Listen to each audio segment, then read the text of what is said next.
सबका इतना भाव, और बस कार्यक्रम की रूपरेखा बने और फिर कुछ ऐसा हो कि नहीं हो पा रहा, फिर बने, फिर हो कि नहीं हो पा रहा, फिर बने, फिर हो नहीं हो पा रहा। हमको भी लगा कि शायद मंडीदीप की कथा हो ही नहीं पाएगी, लेकिन अभी कुछ दिन पहले विदिशा में कथा थी, आप श्री वहां आए, आपने आकर के कहा महाराज जी अब डेट दे दो।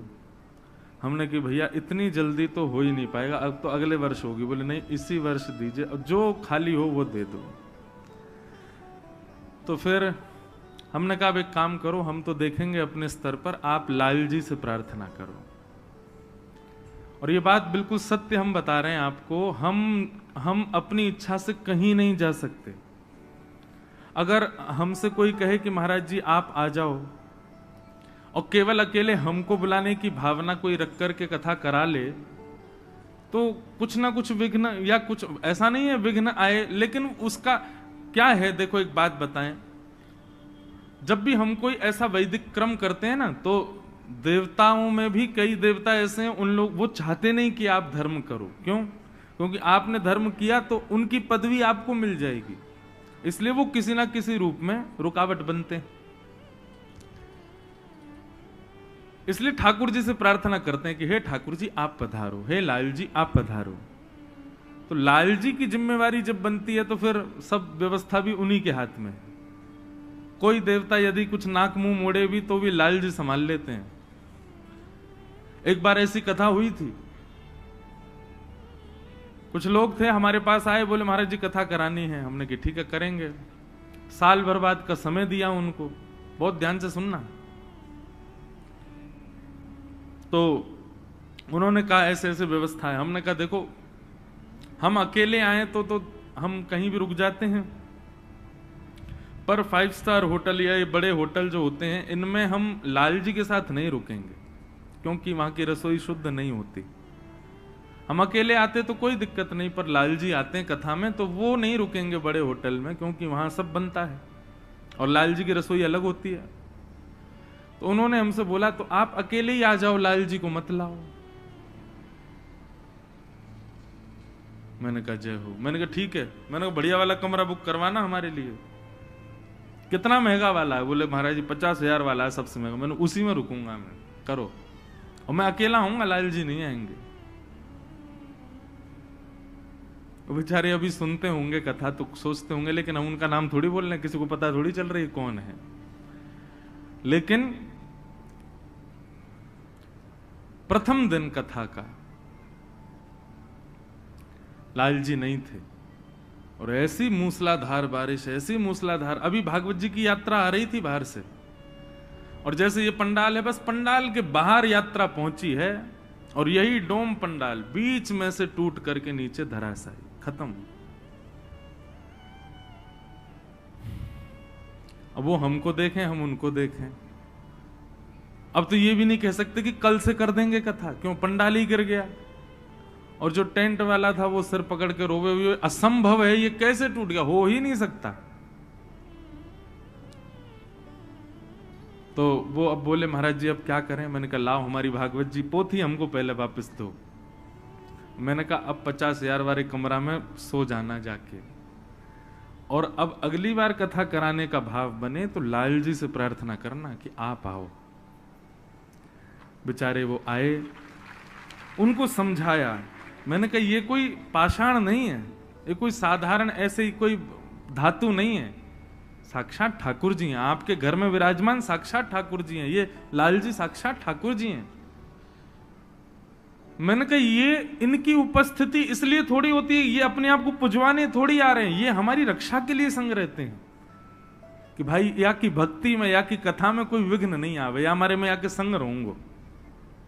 और मैंने कहा आपने उन्हीं को ही कह दिया कि आप अकेले आ जाओ, उनको मत लाओ।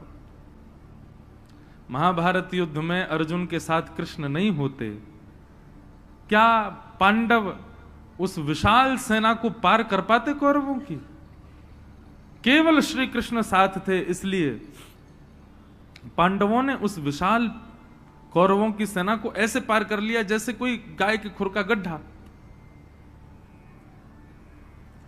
तो हमने इनसे प्रार्थना की, मैंने कहा आप लाल जी से प्रार्थना करो कि आप पधारो। और लाल जी से इन्होंने प्रार्थना की। इस तिथि में कहीं और कथा थी, वो कथा थोड़ी आगे पीछे हो गई, अपने आप ही कुछ क्रम बन गया, ये तिथि खाली हुई और मंडदीप हम आ गए। और हम आ गए नहीं, लाल जी आ गए, श्री गिरधर लाल जी पधारे। फिर कल इन्होंने से वही कहा हमसे, बोले महाराज जी लाल जी कथा में आ जाए। मैंने कि भैया लाल जी कथा में, मैंने उनसे ही कहो।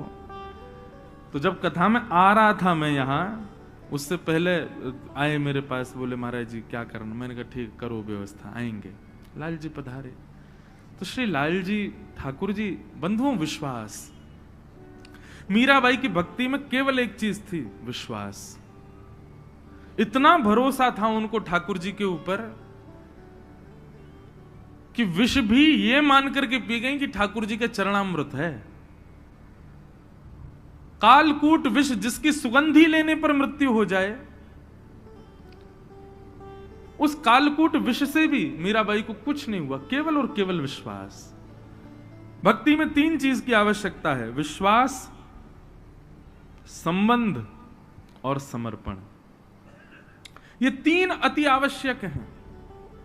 सबसे प्रथम तो विश्वास ठाकुर जी के प्रति। सूरदास जी महाराज कहते हैं, कलयुग में केवल एक ही उपाय है भगवत प्राप्ति का।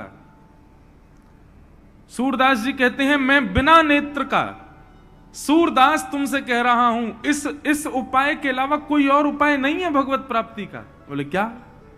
भरोसो दृढ़ इन चरणन केरो, भरोसो दृढ़ इन चरणन केरो। भरोसा, विश्वास। सूरदास जी कहते हैं, श्री वल्लभ नख चंद्र छटा बिन, श्री वल्लभ नख चंद्र छटा बिन, सब जग माही अंधेरो, सब जग माही अंधेरो, भरोसो दृढ़ इन चरणन केरो। अपने गुरुदेव के चरणों के भरोसे के अलावा और कुछ नहीं है। ठाकुर जी के चरणों के प्रति भरोसा, गुरुदेव के चरणों के प्रति भरोसा, मातृ पितृ चरण कमलों के प्रति भरोसा। मुझे आज एक मैया ने पूछा, महाराज जी हम लोग तो भक्त बन गए, बालकों को भक्त बनाने के लिए क्या करना चाहिए? अगर ये मन में इच्छा हो, अभिलाषा हो कि हमारी जो संतान है वो भी भगवत भक्त हो। अब बोलो, उनको बोलते हैं हनुमान चालीसा पढ़ो, पढ़ तो लेते हैं लेकिन भाव तो नहीं आ पाता। बालकों को भक्त कैसे बनाया जाए? बाल्यकाल से ही, बचपन से ही बालकों में भक्ति भाव उत्पन्न हो। एक माता जी और आई, वो क्या बोली, मेरा बेटा डॉक्टर बने, इंजीनियर बने। आपके घर पे ही आई थी शायद। बोले ये जो भी बने, लेकिन महाराज जी मेरी इच्छा ये है कि ये एक वैष्णव बने, एक भक्त बने, ठाकुर जी का प्रेमी बने। उसके लिए क्या करें? आजकल ये बात बिल्कुल सत्य बताएं, बच्चे क्वालिफिकेशन उनके पास अच्छी हो जाती है, अच्छे नॉलेजेबल हो जाते हैं, अच्छी डिग्रीज पा लेते हैं, संस्कार नहीं आ पाते।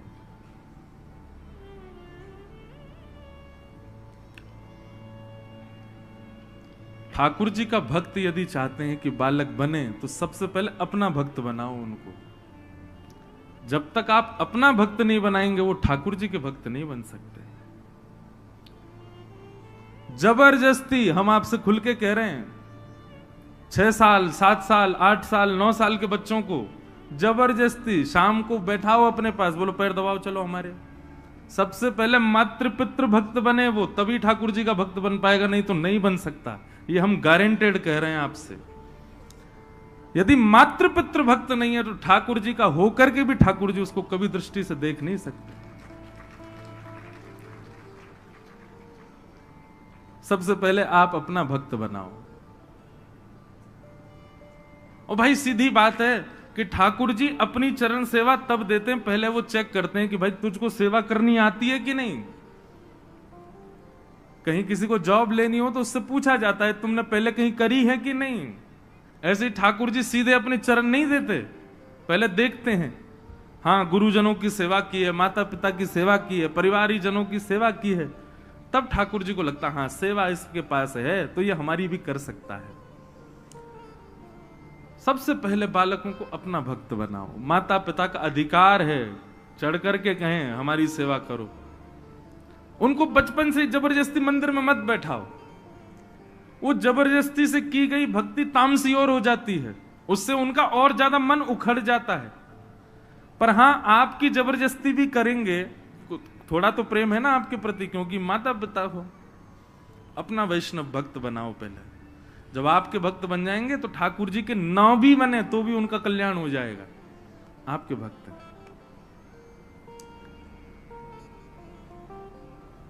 हमारे शास्त्रों में सबसे पहले मां को रखा गया है, फिर पिता को रखा गया, फिर गुरु को रखा गया, सबसे अंत में ठाकुर जी को रखा गया है। इसलिए आजकल के बच्चों को जब हम देखते हैं तो मन में भाव आता है कि अच्छे स्तरीय कोई डॉक्टर बन जाएगा, इंजीनियर, सब बन जाते हैं बच्चे आजकल, अच्छे से पढ़ लिख लेते हैं सब, पर संस्कारी नहीं बन पाते, वैष्णव नहीं बन पाते। उसके लिए अपने चरण सेवा कराओ। नंद बाबा यशोदा खूब सेवा करवाते हैं ठाकुर जी से, ठाकुर जी खूब सेवा करते हैं दोनों की। सेवा करके एक कथा प्रसंग ऐसा आता है कि यशोदा मैया की सेवा करते हैं लाल जी, और सेवा करके फिर ठाकुर जी नंद बाबा की सेवा करते हैं, फिर सोने जाते हैं यशोदा मैया के पास, मैया से लिपट के सोते हैं लाला रात में। नंद बाबा की बड़ी इच्छा होवे, बोले लाला मोते लिपट के ना सोवे। एक दिन ठाकुर जी बोले, एक दिन नंद बाबा बोले लाला तू आज मेरे पास सो जा। तो ठाकुर जी मना तो कर नहीं पाए, लेकिन रात्रि में जब सोए तो रात भर सो नहीं पाए। दिन में मैया तो बोले रात भर बाबा की दाढ़ी में इर्झो रहे हो मैं, मुझे तो नींद ही नहीं आई। और बाबा की मैया हाथ पांव इतने ज्यादा निष्ठुर है, मैं तो रात भर मेरे दर्द है गो, तुमको को मक्खन लगा दे, मैं तो श्रम है गो रात भर। दूसरे दिन फिर मैया के पास सो गए, तो नंद बाबा को बड़ी पीड़ा होती है, लाला मेरे पास ना सोवे। तो ठाकुर जी ने मन में विचार किया कि कहा करूं बाबा को सुख कैसे मिलेगा, दोनों को सुख देना है, क्योंकि इन दोनों को सुख देवे ही तो मैं आया हूं। तो ठाकुर जी पता क्या करते हैं, रात्रि में सोते समय अपने वस्त्र उतार देते हैं और छोटे से गोपाल जी और नंद बाबा की इतनी बड़ी बड़ी बगलबंदी उनको पहन लेते हैं। उसको बोलते हैं गगदल। सर्दियों के जब श्रृंगार होते हैं ठाकुर जी को तो गगदल धराई जाती है, वो नंद बाबा की होती हैं। उसमें ठाकुर जी के हाथ भी लटक जाते हैं, नीचे तक ऐसी लटकी रहती हैं। तो रात में नंद बाबा के वस्त्रों को पहन करके ठाकुर जी सोते हैं, इस भाव से कि मैं बाबा के गले लग के सो रहा हूं। क्यों? बोले पास जाऊंगा तो दाढ़ी चुभेगी, बाबा के निष्ठुर हाथन तो मुंह को दर्द है जाएगा। तो वस्त्र नंद बाबा के पहनते हैं और लिपट के यशोदा मैया से सोते हैं, दोनों को सुख प्रदान करते हैं। क्योंकि बंधुओं यही उद्देश्य है, मातृ पितृ भक्त बने हम। सभी कृष्ण भक्तों को मेरा जय श्री कृष्ण, जय जय श्री राधे श्यामा प्यारी कुंज बिहारी हरदास तुम्हारी राधे राधे। कैसे हैं आप सभी? आपको ये प्रसंग कैसा लगा? अगर आपको तो ये कान्हा जी का प्रसंग अच्छा लगा हो तो प्लीज़ हमारे चैनल को सब्सक्राइब करिए और ज़्यादा से ज़्यादा वीडियो को शेयर करिए और लाइक करिए। जय जय श्री राधे।